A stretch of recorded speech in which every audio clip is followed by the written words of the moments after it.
Kimes. Daniel Snyder, a person with real power, probably won't face real consequences for his disastrous stewardship of this team. Is a pro's pro. From 2002 through 2017, there were 0 two-point attempts, down 8. This year, the rate was over 30%. So all the coaches seem to get it now, or a lot of them rather seem to get it, even Todd Bowles. And if you want to be mad about math, don't be mad about that.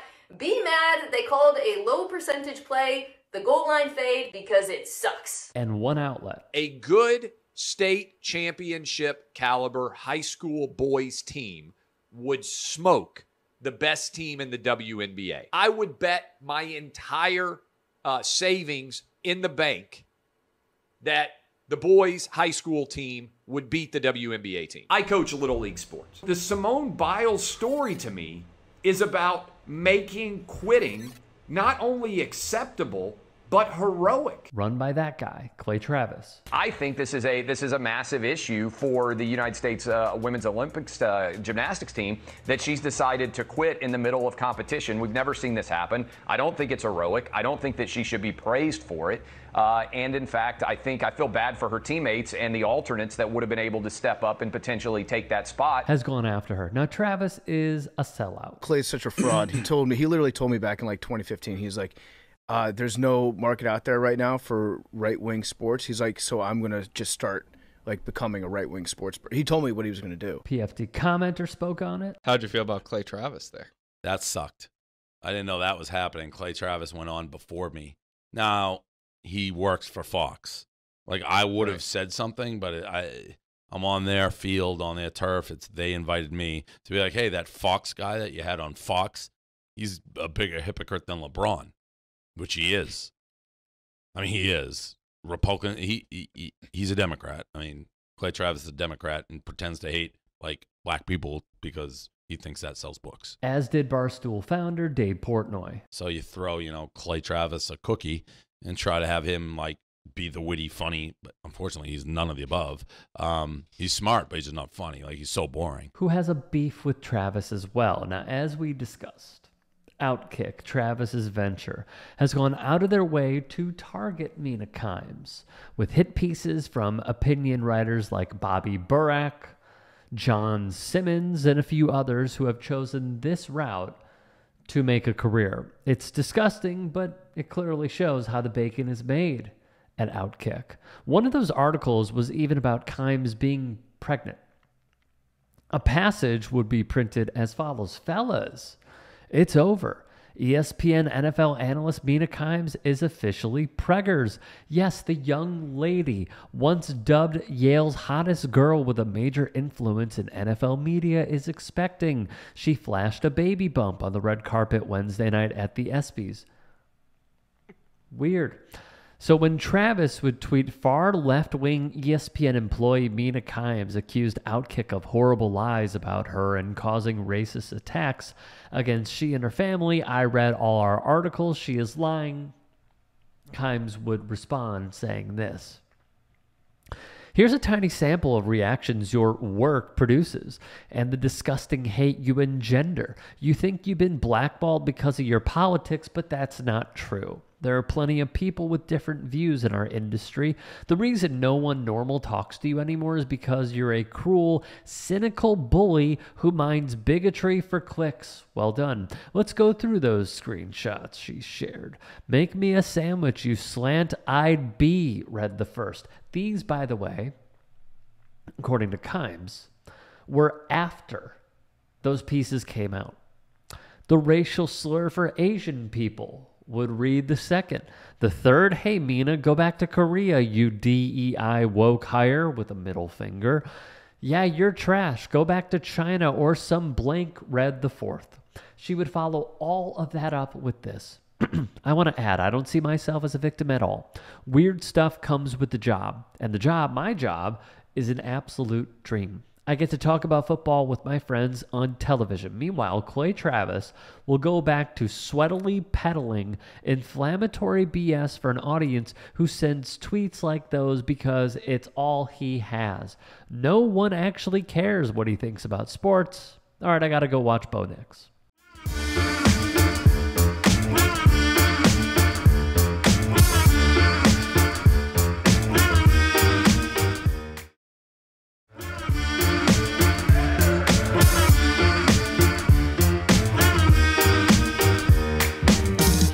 Outkick's hatred for Mina Kimes, by the way, as of most recently, was because of this. There's something, to me, really important about seeing someone like this modeling a different kind of masculinity that we just haven't seen. And I think we're kind of seeing it a little bit in the NFL with the Kelseys and Dan Campbell, this idea that big, tough football guy isn't separate from showing emotions and empathy and that kind of thing. When I see them leading with, because Kamala, dude, yes, they're calling him coach and whatnot, but in the same breath, they're emphasizing this man, the year he was a football coach, also ran the Gay Straight Alliance at the high school.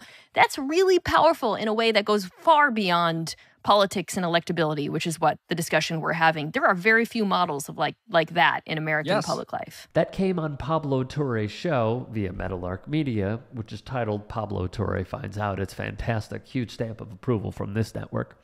And she would praise Minnesota Governor Tim Walz for being a true leader who happens to also be a model football coach. John Simmons, who went to Liberty and was hired by Outkick, reached out to Kimes for comment, and she declined, writing back, "Hi, John, I don't have a comment for you, but I do hope you know that your horrible lies about me have led to racism and harassment towards me and my family for some time now. Please don't ever text again." Travis would see this and reply with blissful ignorance, "I'm sorry some anonymous people are mean to you on the internet, Mina, but you still haven't shared any of the horrible lies Outkick published about you that you asserted had occurred 3 days ago and caused this. Where are the lies? Thanks." Thus, as we discussed yesterday, Michelle Tafoya, who was with the #1 NFL broadcast team on NBC with Sunday Night Football, leaving, saying she has a bigger purpose, co-chairing a losing effort to try and unseat Tim Walz, and then realized, okay, I have to somehow insert myself into this conversation, would tweet this. From Awful Announcing, it's somewhat surprising that she was willing, Mina, to engage with Outkick on multiple occasions, as evidenced by Travis and Outkick tagging her, and in fact, some instances, ESPN PR reps in most of their responses, and the fact that the Fox-owned outlet Outkick has now written 4-star stories, on the subject. It's reasonable to believe that any response Kimes provides will only result in additional content for Outkick, regardless of what she says. That is very true. Longtime ESPN SportsCenter anchor Stan Verrett would tweet, "Outgrift. The worst part of it is how they lie to the people who follow them about everything. Remember all the rhetoric attempting to shame others about masks during COVID?" And he would put Travis's face as he masked up as well. David Fusillo, I believe I said that correctly, I'm sorry if I didn't, Senior Director of NFL, NBA, and Sports Betting at Fox Media, would also weigh in. "I can vouch for this as well on Travis's grifting. I was the first person to talk to him about Colin Kaepernick sitting during the anthem the day after it first happened in the preseason. I remember him being super even-keeled about it. Hadn't figured out the way to cash in on it yet." Alex Kirshner would add, "Clay realized he could sell something to dumb guys and constructed a new identity over a period of a few years. That he's so big now is a testament to the lack of talent in the space. This is so good and so true." He followed that up with this. "To be the big fish, even at one mainstream sports media company like ESPN, think about who you have to beat out. To be the biggest name in pandering to conservative sports fans only, you have to beat out Jason Whitlock. It's the minor leagues." Amen.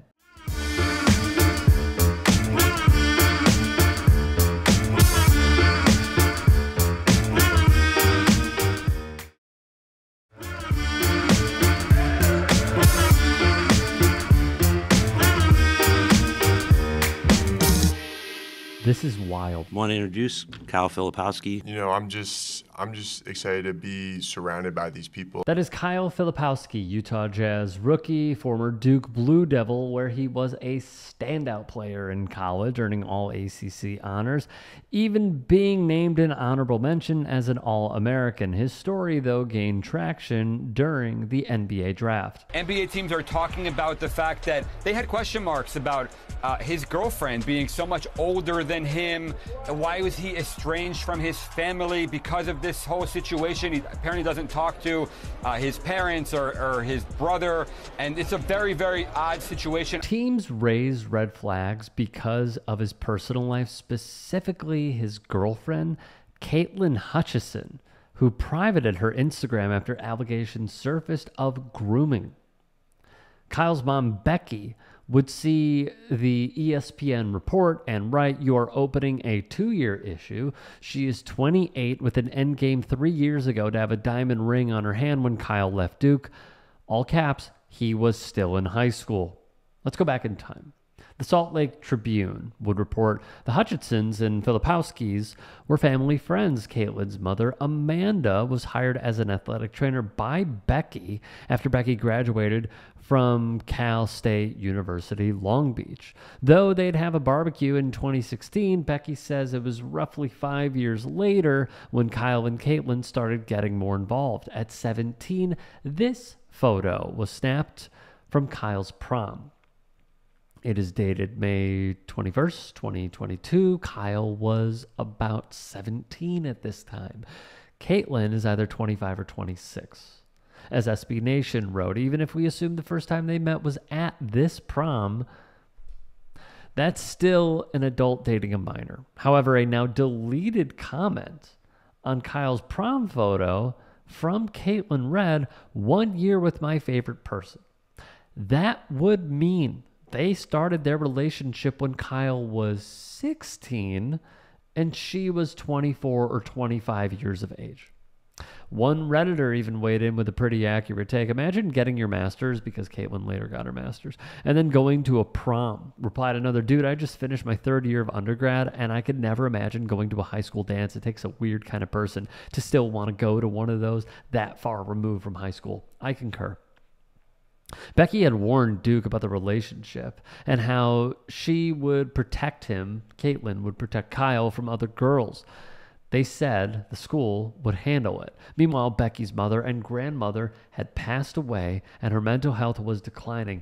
Then Becky was diagnosed with cancer. All of this came and it hit her like a ton of bricks. When Kyle attended Duke, there was one game against the Ohio State Buckeyes where Becky, quote, from the article, was not allowed to see her son afterward. Eventually, she said, he stopped leaving tickets for his family.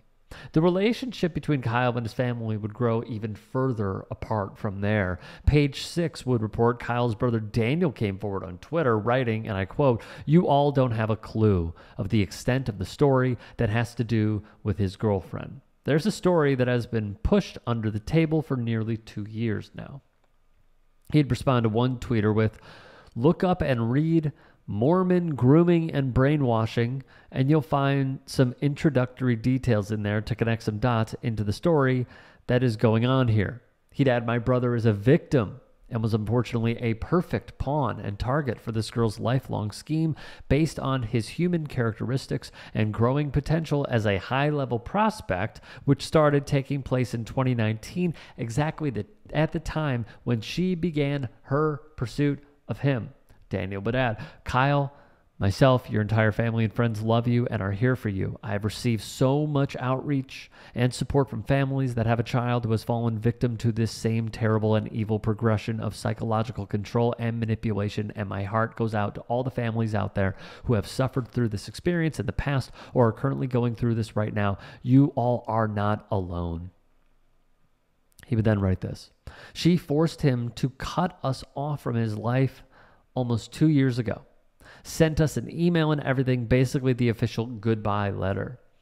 That letter reflected that he felt as though he, Kyle, was the one suffering from emotional abuse at the behest of the Filipowskis because they, according to Kyle, could not accept his relationship and his girlfriend, Caitlin." It would read, and I quote, "I did everything I could to convince you to support me in my choices, and you made the choice not to because of the way you've treated me and how you continue to treat me. I don't want you in my life. I wanted you to hear it from me." This appears to track as they got engaged in late 2023. The NBA draft would take place on June 26, 2024. To clarify, because it is important. Caitlyn was born in September of 1996, making her 7 years older than Kyle, who was born in November 2003. She would graduate from the University of Alabama in the year 2018, earning her Bachelor of Science in Education, Kinesiology, and Exercise Science in May of 2022. She worked as an executive assistant in the state of North Carolina, where Kyle would play collegiately for the Duke Blue Devils. Becky said the ESPN report served as a sort of rehashing of the pain that their family deals with. She would say, "I gave my boys everything I earned," noting she quit her teaching job early and poured money into AAU to allow Kyle to play at the highest level. She would add that her husband, David, would retire when Kyle and his twin brother were college freshmen because, quote, "we figured we would be traveling all over the place and seeing their games at Duke and Harvard. So he took an early retirement so that it would make it easier. We haven't been anywhere." Becky would say that, yeah, this probably does fall on me a little bit, but there's a lot more to the story. In that Salt Lake Tribune, story, she refuted her son Daniel's take on it being Mormon grooming, but she would still have and raise many suspicions about the relationship. Still, from James DeTour, if we combine the accounts of the Filipowski family, they appear to be alleging that Caitlin Hutchinson began a relationship with Kyle as a high schooler with the intent of grooming him and converting him to the Mormon religion. According to their allegations, that includes a long-term play to become engaged to him shortly after he left Duke, and with the NBA on the horizon. This is a massive story, and it is one that is not going away, especially when Becky is now going public with her allegations. Kyle is a member of the Utah Jazz. We do know that there is a large Mormon community in the state of Utah. Could the Stars have a line where the Jazz felt it was the correct way to go? Maybe. But until we hear from Caitlin, whose Instagram remains private, and Kyle, who appears to not willingly speak on the subject, there are still many holes in this story that we wish to fill.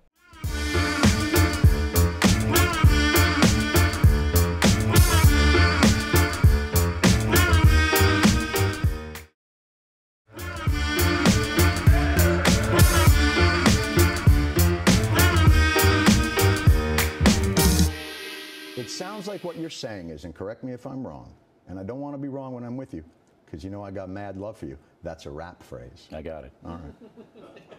Correct me if I'm wrong. What you're saying is, if an artist supports someone that has been convicted of killing a cop, they should not be allowed to go to the White House. No, it's a little bit more than that. Okay, say it again. The resume has to be put in front of them, and they have to select people who are almost unimpeachable, all right, because they're getting that honor to go to the White House. Right. This guy is controversial all day long with this stuff. Not only did he support this cop killer or celebrate the cop killer, he celebrated another one in Philadelphia. Again, he's celebrating someone he thinks was unjustly. He's not celebrating. Is this Perry Nason we're talking about now? Is this the most brilliant lawyer of all time? Remember when Jon Stewart had to teach Bill O'Reilly what nuance is? And that everything in the world isn't always black and white or good and bad? There is a selective outrage machine here at Fox that pettifogs only when it suits the narrative that suits them. The look on Bill's face says it all. Anyone outside of the Fox News brainwashing machine can easily see that the entire network, just like the Republican Party's policy platform, relies almost exclusively on selective outrage and manufacturing narratives that will get a visceral reaction out of the audience. Like in this example, where O'Reilly drew the line at rapper Common being invited to the White House, but had nothing to say about Bono and U2, Bob Dylan, and Bruce Springsteen doing the same thing as Common. Here's what I would think. Let a quartet. It's a poetry slam. Who gives a crap? A lot of people do. This is National Police Week. You know what, Bill? Let's do something nice for police, for National Police Week, you and I. Let's have us agree to promote a reinstatement of the ban on assault weapons, because that doesn't celebrate killing cops metaphorically or figuratively. It tries to get weapons that kill cops literally off the streets. As you know, that's important. This is nothing. The only reason some people cared about Common visiting the White House is because pundits like Bill O'Reilly made it into something people should care about, which directly speaks to how Fox News works hand in hand with the Republican Party to focus, test, and refine talking points that shape the audience's worldview in real time. Bill O'Reilly knows this all too well, which makes this sober confession that much more surprising to hear. Rachel Scott blew it. Donald Trump blew it. And the happiest person in the country tonight is Kamala Harris. Because she's sitting there cackling. Look at this. Yeah, look at this. Look at Trump. He's just alienated millions of black voters who aren't going to really get what happened there. The broadside against Kamala Harris was that she's a phony, that she used one bit of ethnicity to do this, one bit to do that. But Trump didn't articulate it. While O'Reilly injected his typical racial dog whistles into this interview with Chris Cuomo, which we'll get to in a second, this public diss of Trump shows just how disastrous his NABJ interview was. If you're losing Bill O'Reilly of all people, you must have really messed up. Skin color didn't have anything to do with politics, with the way we live, and who we are as Americans. It has nothing to do with it.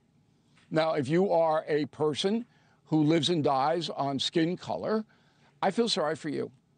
I don't believe Trump is that. Case in point, if someone as bigoted as O'Reilly, who legitimately believes that race has no impact on politics and is willing to defend Trump's long-documented history of racism and discrimination, still thinks that his performance was bad enough to have an impact on the election, we might be looking back on the debacle with a different perspective come November. I think that the former president lacks discipline still in messaging. You know, when you are running for an office and you know the deck is stacked against you, where the media, as you just pointed out, is not going to report anything honestly at all, nothing. And the Democratic Party has got a constituency that hates you, and that will drive a vote out.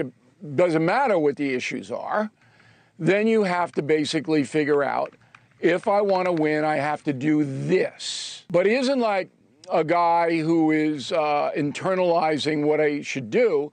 He just flies. And he doesn't really think about the repercussions of what he says.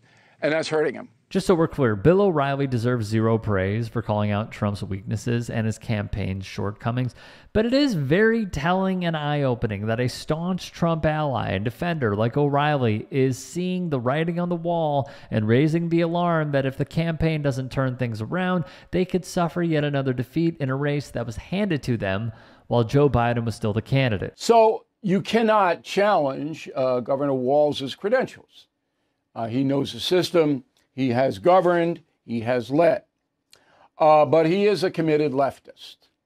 So that raises a specter of why didn't the Democratic Party go a little bit more moderate here? There were other people being considered. They went for the most progressive candidate they had. Now you see why O'Reilly is so worried about Trump's recent campaign performances. Even though Walz is not a true leftist in the anti-capitalist sense, he knows that incredibly popular policies like free school lunches, legalizing cannabis, supporting labor unions, and implementing common sense gun regulations may sound too appealing to the audience, so he has to divert to the played out strategy of using the terms leftist and progressive as insults against the Harris-Walz ticket. We sincerely hope that the Harris-Walz campaign adopts a truly progressive policy platform, but we're not getting our hopes up yet, and neither should Bill O'Reilly.